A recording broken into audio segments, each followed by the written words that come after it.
오늘도 말씀과 기도로 이 자리에 오신 분들을 환영합니다. 7월 8일 이사야서 43장 1절로부터 13절 말씀. 두려워하는 자에게. 지금부터 본문을 읽겠습니다. 야곱아, 너를 창조하신 여호와께서 지금 말씀하시느니라. 이스라엘아, 너를 지으신 이가 말씀하시느니라. 너는 두려워하지 말라. 내가 너를 구속하였고 내가 너를 지명하여 불렀나니 너는 내 것이라. 내가 물 가운데로 지날 때에 내가 너와 함께할 것이라. 강을 건널 때에 물이 너를 침몰하지 못할 것이며 내가 불 가운데로 지날 때에 타지도 아니할 것이요 불꽃이 너를 사르지도 못하리니 대저 나는 여호와 내 하나님이요 이스라엘의 거룩하니요 내 구원자임이라. 내가 애굽을 너의 속량물로 구스와 스바를 너를 대신하여 주었노라. 내가 내 눈에 보배롭고 존귀하며 내가 너를 사랑하였은즉 내가 내 대신 사람들을 내어주며 백성들이 내 생명을 대신하리니 두려워하지 말라. 내가 너와 함께하여 내 자손을 동쪽에서부터 오게 하며 서쪽에서부터 너를 모을 것이며 내가 북쪽에게 이르기를 내놓으라. 남쪽에게 이르기를 가두어 두지 말라. 내 아들들을 먼 곳에서 이끌며 내 딸들을 땅끝에서 오게 하며 내 이름으로 불려지는 모든 자 곧 내가 내 영광을 위하여 창조한 자를 오게 하라. 그를 내가 지었고 그를 내가 만들었느니라. 눈이 있어도 보지 못하고 귀가 있어도 듣지 못하는 백성을 이끌어내라. 열방은 모였으며 민족들이 회집하였는데 그들 중에 누가 이 일을 알려주며 이전 일들을 우리에게 들려주겠느냐. 그들이 그들의 증인을 세워서 자기들의 옳음을 나타내고 듣는 자들이 옳다고 말하게 하여 보라. 나 여호와가 말하노라. 너희는 나의 증인 나의 종으로 택함을 입었나니 이는 너희가 나를 알고 믿으며 내가 그인 줄 깨닫게 하려 함이라. 나의 전에 지음을 받은 신이 없었느니라. 나의 후에도 없으리라. 나 곧 나는 여호와라. 나 외에 구원자가 없느니라. 내가 알려주었으며 구원하였으며 보였고 너희 중에 다른 신이 없었나니 그러므로 너희는 나의 증인이요 나는 하나님이니라. 여호와의 말씀이니라. 과연 태초부터 나는 그이니 내 손에서 건질 자가 없도다. 내가 행하리니 누가 막으리요. 본문 해석입니다. 먼저 전체 교회에 대해서 말씀을 드리겠습니다. 이사야 43장은 바벨론 포로기라는 절망적인 상황 속에서 하나님께서 이스라엘에게 주시는 위로와 소망의 말씀입니다. 우리가 본문을 통해서 먼저 발견하는 것은 하나님께서 이스라엘을 내 것이라고 부르시지요. 그리고 그들을 향한 끊임없는 사랑과 구원의 약속을 선포하시는 말씀이 등장합니다.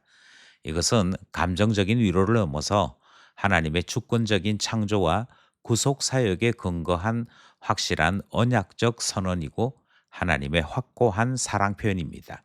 하나님께서는 과거 애굽에서의 구원 사건을 상기시키시면서 현재의 바벨론 포로 상태에서도 동일하게 이스라엘을 구원하실 것을 약속하시는 것이 본문에 드러나 있지요.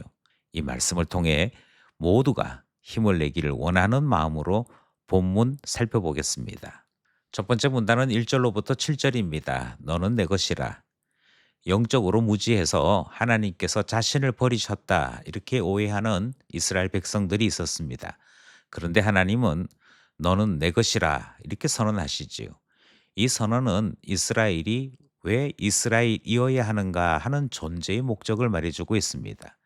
야곱과 이스라엘을 창조하고 지으신 분이 바로 여호와 하나님이시지요. 이 창조는 단순한 피조물의 존재를 넘어서 하나님과 특별한 관계가 있음을 알려주는 말씀이고 그들에게는 소망의 말씀이 되는 것이었지요. 하나님께서는 이스라엘이 겪게 될 어떠한 위험 속에서도 함께 하시고 보호하실 것을 약속하십니다. 본문에는 네가 물 가운데 지날 때에 내가 너와 함께 할 것이라. 강을 건널 때에 물이 너를 침몰하지 못할 것이며 내가 불 가운데로 지날 때에 타지도 아니할 것이요 불꽃이 너를 사르지도 못하리니라는 말씀이 기록되어 있습니다. 이것은 출애굽 때 홍해를 건너가게 하시고 광야에서 불기둥으로 인도하셨을 때 하나님의 그 놀라운 사랑의 모습이 그대로 담겨져 있는 하나님의 선언이지요. 이스라엘은 비록 죄로 인해 하나님께 징계를 받아 동서남북 사방으로 흩어져 살아가고 있지만 하나님은 그들을 다시 불러 모으실 것이라 약속하시는 말씀도 본문에는 포함되어 있습니다. 이 약속은 하나님께서 언약적 신실함을 통해 보여주시는 하나님의 확실한 약속의 말씀입니다. 그러니 이스라엘은 하나님의 약속의 힘을 얻어 회복되어야 하는 것이지요. 이들은 하나님의 영광을 위해 창조된 자들이며 하나님께서 직접 지으시고 만드신 자들이다. 우리 하나님이 그렇게 선언하십니다. 따라서 하나님의 백성이 처한 상황이 아무리 어렵고 힘들더라도 하나님의 이 약속의 말씀 앞에서 모두가 힘을 얻게 되는 것, 그것이 오늘 본문 말씀이 주는 하나님의 위로요, 사랑 아닐까 생각합니다. 우리 또한 하나님의 절대적인 소유된 백성이요, 하나님의 사랑받는 그런 존재 아니겠습니까? 하나님께서 이스라엘을 사랑하셨듯이 우리를 사랑하신다는 이 말씀을 통해 우리 또한 위로와 힘을 얻게 되는 것이지요. 하나님께서 너는 내 것이라 말씀하시는 이 말씀을 따라 힘을 내어야겠습니다. 여기까지 첫 번째 문단 말씀입니다. 두 번째 문단은 8절로부터 13절입니다. 너는 내 증인이라. 영적으로 무지해서 눈이 있어도 보지 못하고 귀가 있어도 듣지 못하는 백성인 이스라엘은 하나님의 열방 가운데 자신의 증인으로서 종으로서 택하셨다 하는 말씀을 듣습니다. 하나님께서 이스라엘을 주권적으로 부르시고 하나님의 주권적인 선택이 강조되는 말씀이지요. 그런데 이스라엘은 너무도 무지해서 하나님께서 이렇게 주권적으로 행하신 일조차도 거부하고 부인하는 일이 있었더라 하는 것이지요. 하나님만이 참되신 하나님이며 이스라엘의 구원자 되십니다. 나 곧 나는 여호와라, 나 외에 구원자가 없다라고 말씀하시는 그 말씀이 우리에게 분명히 들려야 하는 것이지요. 하나님은 이 말씀을 주시면서 내가 행하리니 누가 막으리요? 라는 말씀을 더하시지요. 이 말씀은 이방 사람들에게 들려진 말씀이 아니라 하나님께서 주권적으로 사랑한다 선언한 이스라엘 사람들이 듣기 원하는 말씀이셨습니다. 하나님을 인정하고 하나님의 사랑 때문에 절망 가운데 있는 이스라엘이 하나님으로 말미암아 일어서고 날개치기를 원하셔서 하나님께서 말씀하시는 내용이었습니다. 그런데 참 놀랍게도 이스라엘 사람들은 여전히 불신 가운데 있어서 하나님의 이 놀라운 말씀을 듣고도 증인으로서의 삶을 살지 못했던 것이지요. 우리는 다시 한 번 더 하나님의 약속의 말씀 앞에 서게 됩니다. 절망 가운데 있는 우리를 누가 돌아보셨습니까? 하나님이십니다. 아무런 소망 없고 오직 심판받을 것 외에는 우리에게 어떤 것도 기대할 수 없었는데 우리의 소망이 되시고 우리에게 영생을 주시는 분이 누구이십니까? 하나님과 그리스도이시지요. 그리고 그 그리스도께서 우리에게 영생을 주시면서 증인되라 말씀하시는 것, 그것을 우리가 듣고 있는 것 아니겠습니까? 이스라엘이 증인으로 부름받았으나 이 부름 앞에 깨닫지 못했던 그 어리석은 삶을 우리까지 되풀이할 수는 없습니다. 하나님의 사랑을 알고 있습니다. 예수님께서 오셔서 그 사랑을 보여주셨습니다.